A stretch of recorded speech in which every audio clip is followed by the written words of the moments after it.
Hi, it's Amber, musician and teacher. So I just read this article. It was about the serial position effect. And I never had heard about this before. So let me read you the definition.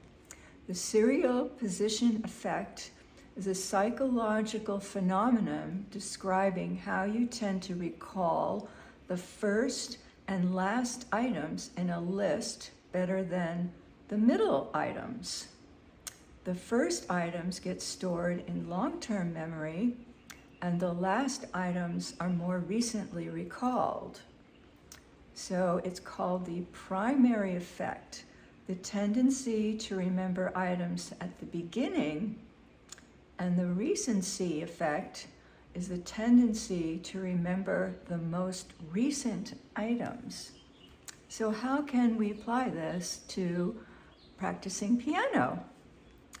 Well, first of all, you don't want to end with just playing random things and making mistakes and everything, because that's what you're going to remember, the mistakes. So at the beginning, maybe you could play scales, or at least one scale, and that would go into your long-term memory. Scales are really super important, and I've done lots of videos on scales.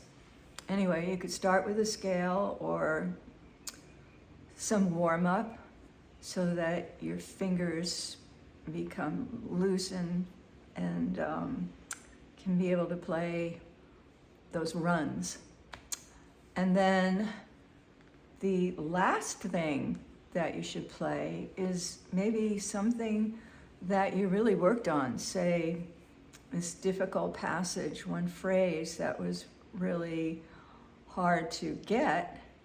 So you work on that in the middle section, and then when you have that perfect, then review it as one of the last things that you do, so that when you come back the next day or the next time you practice, that will be remembered. So you'll remember this difficult passage and be able to play it.